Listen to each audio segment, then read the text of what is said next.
Hello, welcome back to my channel, guys. As always, I am so grateful that you guys are here with me, supporting my channel, watching my videos. I can't say enough about how much it truly means to me. In today's video, we are going to chat about a comment that I recently received from Tom Bob on one of my videos. And now look, everyone has the right to their own opinion. Everyone's opinion is valid. I mean, my whole channel is based on pretty much me telling you guys my opinion and sharing pretty much everything that I think. And I'm always open, and I encourage you guys to always leave a comment and share your opinion right back. But that doesn't mean that every opinion is a good one. And I think that this opinion from Tom Bob, definitely, it wasn't a good one. So let me read the comment to you guys, and then we'll get right into it. So Tom Bob says, toxic femininity in Jiu Jitsu. Basically, girls don't get beat up, so girls never learn how to roll. Women go 100% without even knowing it. A guy knows how to roll 70% because the first thing that happens to guys in a gym is they get beat up, compared to women who never get beat up in the gym, in parentheses, even though they think they have been. This is true in boxing also. It takes women a lot longer to learn how to spar because no guy wants to crack a chick in the face, so a lot of women who box don't know how to have a good pace. Now, I just think this is an interesting topic to talk about now that it's kind of been brought up. I'm not making this video because I'm angry or offended or to try and persuade Tom Bob that he's wrong or incorrect or that his opinion is stupid, because someone that has a mindset like this, I think, is probably too far gone and probably just obsessed with themselves with the amount of disrespect that he can make towards other people like this. So I just think it's an interesting topic for me to chat about, and then you guys can comment with your own opinions as well. So let's break this comment down, shall we? First of all, toxic femininity in Jiu Jitsu. To me, that phrase would more so mean a woman not being so nice to another woman. In a certain situation, a woman using her power to sort of degrade another woman who doesn't have that same power. And then in the Jiu Jitsu scene, maybe a woman who's a higher rank, a higher belt, kind of degrading a woman who is a lower rank in that same school. To me, it could also mean a woman who's been at a gym for a long time, and then, you know, a new girl comes in and her kind of using her presence in that school to make the new person feel unwelcome. But Tom Bob defining toxic femininity in Jiu Jitsu as basically girls don't get beat up, I mean, I really think that doesn't have anything to do with the phrase toxic femininity. I don't know. I mean, am I wrong here? I just don't think that the two things have really anything to do with each other. So kind of tackling this next point of basically girls don't get beat up, so girls never learn how to roll. I mean, quite honestly, I feel like the past 4.5, almost 5 years has been me getting the crap beat out of me every single day in training. But I do feel like Tom Bob is probably referring to getting beat up as in getting beat up in a street fight and what that would be like. And yes, jiu-jitsu is all about self-defense, but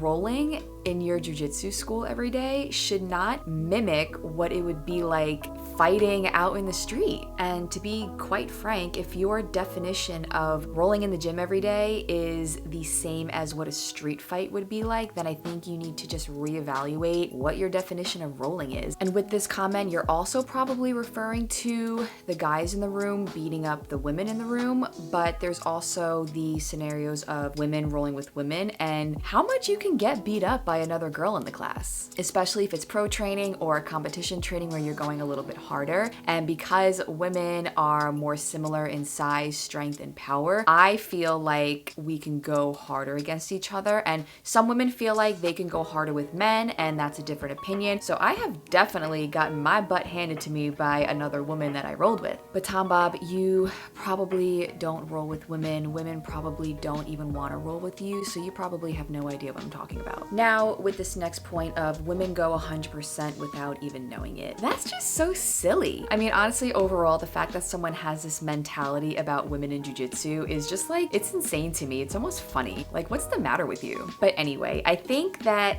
every point in this comment can kind of be tied together with the fact that, if anything, women are forced to learn how to roll better because we don't have the same size, strength, and power as our fellow male training partners. So we are truly forced to learn how to roll and how to roll with proper and efficient technique. Because, like I said, we don't have size on our side, but technique is something that we can get really good at, we can make it really sharp, and we can make sure that it's effective in a roll against people that are bigger than us. Moving on, a guy knows how to roll 70%. You would think, Tom Bob, have you actually ever rolled? Like, do you even train? I'm starting to get convinced that you don't even train jiu-jitsu, because how much of a problem and issue is it a lot of times for women that just start, and honestly women that have trained for a long time, of rolling with men who are going 150% for no reason at all. I think every woman that trains has had that difficult situation of rolling with a newer white belt guy who's a lot bigger than them, who feel like they either need to prove a point or they just have no idea what they're doing, so they're rolling at a pace that's just completely not necessary. And most importantly, they're rolling at a pace without any kind of technique. They're just spazzing out for no reason at all. And that's when it becomes not so much of a fun roll or a roll where you can learn, but it's more dangerous. Are there plenty of guys that know how to take it down a couple of notches? Absolutely. And like I've said before, I am so thankful for the guys in the room that I can roll with that don't spaz out at 150% and can take it down a couple of levels and give me a tough, super challenging, but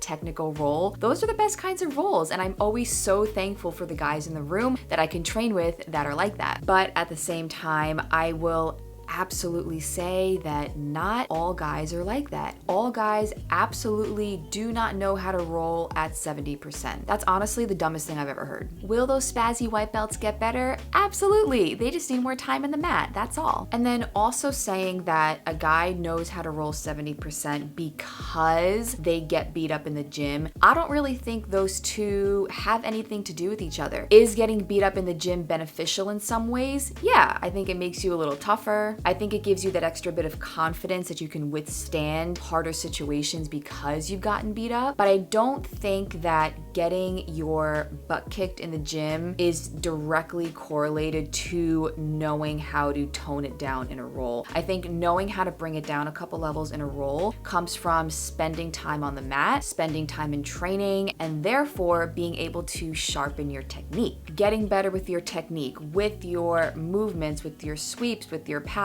with your submissions, that is what gives you the ability to take it down a couple levels in a roll and to almost kind of decide what level you want to roll at. If I don't know what I'm doing, if I'm newer to jiu-jitsu, yeah, I'm probably gonna go 100% all the time because I want to get somewhere at any way possible. But if I'm more experienced, if I'm more advanced with my technique, I have an idea of how to engage at certain levels in a roll depending on who I'm rolling with. So again, that just comes with spending more time on the mats and spending more time training versus just getting beat up every day. So now moving on to the point of you saying that guys get beat up in the gym and girls don't, even though they think they have been. I guess I'm just one of those women that thinks they've gotten beat up, and I haven't really. I just think we sort of need to redefine what it means to get beat up in the gym. You know, I think we kind of almost joke about like, oh my gosh, she beat me up so bad today, or in every roll, I just got beat up so bad. But what does that really mean? And I just don't think that your definition, Tom Bob, of getting beat up is what is actually happening in jiu-jitsu. We can roll really hard with our partners, we can squish them, we can give them a ton of pressure, we can submit them over and over again, but at the end of the day, we're not trying to hurt our training partner. If someone's kind of being annoying or a little disrespectful, is there a time and place where you can give them a little extra pressure? Yes. But at the end of the roll, you're always gonna shake your partner's hands, and that's just gonna show that you guys still respect each other no matter what happened in the roll. And you know, for me, that's what jiu-jitsu is all about, respecting the people that you share the mat with. And if jiu-jitsu was sort of kind of like what I think your definition is, Tom Bob, of beating each other up. I don't really think anyone, male or female, would enjoy training. Now moving on to this last point of women take a lot longer to learn how to spar in boxing because no guy wants to crack a chick in the face, so a lot of women who box don't know how to have a good pace. I'm not a boxer, so I can't say too much about this point, but I think it could kind of easily relate to Jiu Jitsu, where, like I said earlier, because women don't have the size advantage like the males in the room, we don't have the same amount of strength and power and built. The main thing that we can focus on when sparring with men is using proper technique. And look, men and women are built differently, we were designed differently, we were designed to do different things, and that is totally okay. It is totally okay that we are smaller than our male training partners. All that means is we have to make our technique that much better, which is a good thing. If you watch professional women MMA fighters, if you watch high-level women jiu-jitsu competitors, they're so entertaining to watch because the matches are so technical. Their technique is so sharp and so on point because it has to be. It's never just this brute strength and force going at each other. It's always just super sharp technique. And I mean, as a man who apparently trains jiu-jitsu, if you can't appreciate that, then I don't really know what to tell you. Maybe one day you'll get some sense knocked into you. I don't know. So that's it for today's video and for this interesting topic. I hope you guys enjoyed this video. Please comment on this video and let me know your thoughts. Let me know your opinions. Share your stories. I want to hear them. And I mean, the only other thing that I really have to say to you, Tom Bob, is I hope that you are a little more respectful to the women in your life, if you have any women in your life, than you were to me in this comment, or maybe you'll grow to be a little bit more respectful. If you guys enjoyed this video, be sure to give it a thumbs up. If you are not subscribed to my channel, subscribe to my channel, and until the next video, I will see you guys next time.